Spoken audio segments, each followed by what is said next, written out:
llamar, me llamas en la disco en la semana como tú lo mueves, baby, ya no sé qué va a pasar. Solo tú bailas conmigo, pero no como amigos. Así todos quieren contigo, y en la disco eso se siente, ya.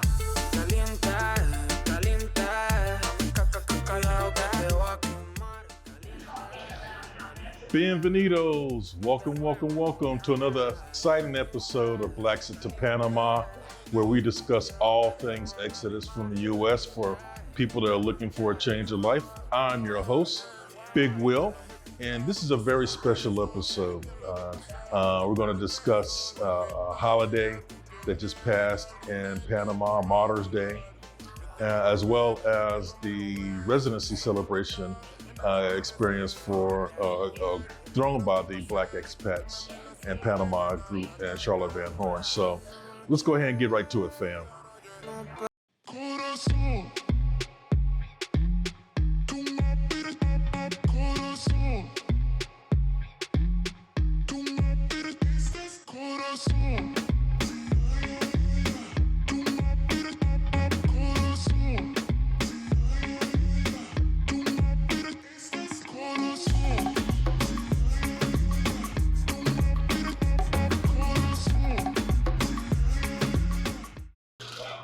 So fam, few Americans know that January 9th is a national holiday in Panama, and even fewer know why.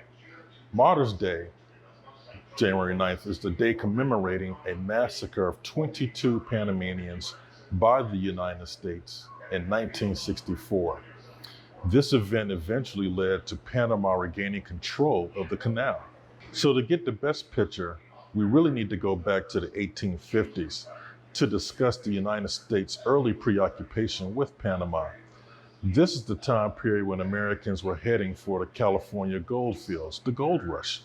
They needed a quick way to get across the continent, and some people trekked across the isthmus here, that narrow stretch of land between the Atlantic and the Pacific that would soon become the canal.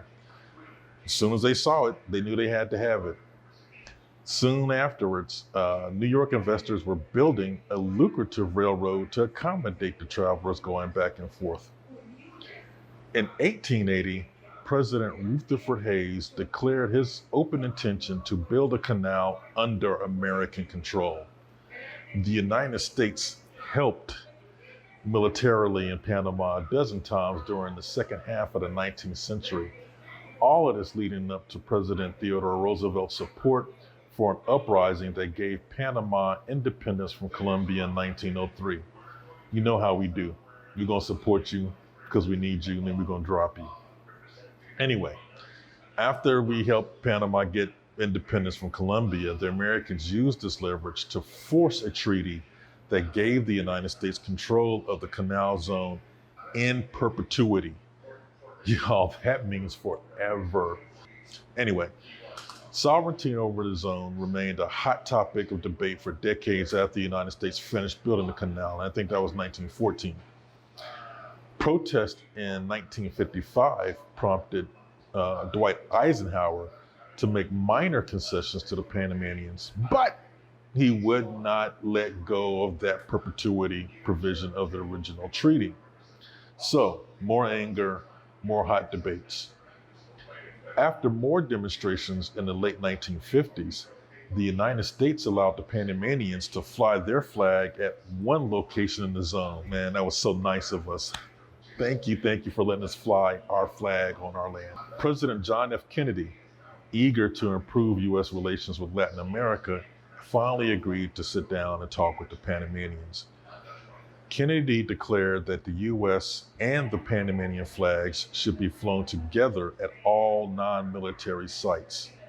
Now, this was good with the Panamanians because they get to fly their flag on their land, but it was not good with the true diehard American patriots living inside the canal zone. At some point, some American students decided to raise the American flag all by itself outside of Balboa High School.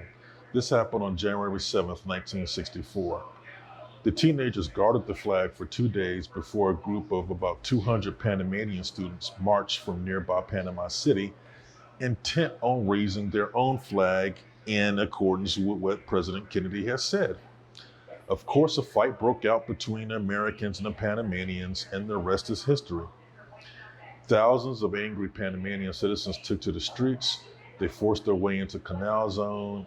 The Canal Zone police were overwhelmed, and that's when the U.S. Army took over, responding to the riot with tear gas and rifle fire. Life magazine blamed the events on patriotic but misguided Americans who did not realize they were away from home. Patriotic but misguided Americans who did not realize they were away from home. This is the piece of this incident that is the most important lesson for us today. We need to be mindful that we are guests in this country. No one has asked us to be here, so it is surreal that we now live in a place that affords us so much freedom, so much advantages financially, spiritually, physically. The weather's beautiful, the people are nice. We are safe from COVID here. We have a chance to thrive. We don't live in a system that is designed to keep its boot on our necks. So life is pretty good, and I feel extremely blessed to be able to have this opportunity, considering what the Americans did to these people. So now, let's move on to the fun stuff, the residency celebration, because that was a wonderful event. Black Expats in Panama gathered to honor recent folks who have started the process, completed the process. Some folks have their temporary residence card, some folks have their permanent residence card. So it was a wonderful gathering and a network, and a huge blessing to be surrounded and know that you're in a group of like-minded people who are all experiencing the same thing. So let me shut up and let you see some of the images and hear from the host of the event and founder of Black Expats in Panama, Charlotte Van Horn herself. Here you go.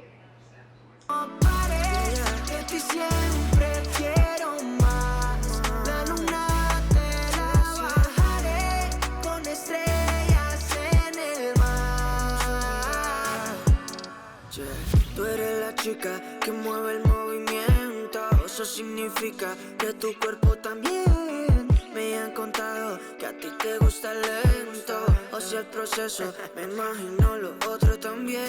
Cuando te va a ver, hace mucho fue que me disfruto, quieres más. That I want to say is I want to honor our ancestors, and I do that from the most serious place, y'all. I think about the Green Book, and I think about how we could only be in certain places, and we had to go by the Green Book, and where it was safe to stop, and then here we are in another country. I mean, big, bad, bold, and black, baby. Listen.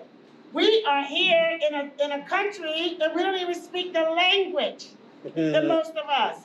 So when I say that we are our ancestors' wildest dream, I mean that shit. I really do. I believe that we are our ancestors' wildest dream, and I believe that what we're doing is paving the way for the generations behind us. And that is muy importante. Okay, so I'm just going to pour a little bit of my wine in the corner, in the soil, the one for the ancestors and one for me. All right, fam. So that's about it for this episode. Look, if this is your first time joining us, please, please, please take a second to like and subscribe. That way you can be notified of brand new content coming out, and it supports us. Thank you so much. For my repeat offenders and expats living in country, thank you so much. Hey, you guys, I love you. Keep shouting me out whenever we see each other. I'm loving connecting with everybody. We're going to make this thing happen here, people, all right? See you next time. This is Big Will out. Ciao.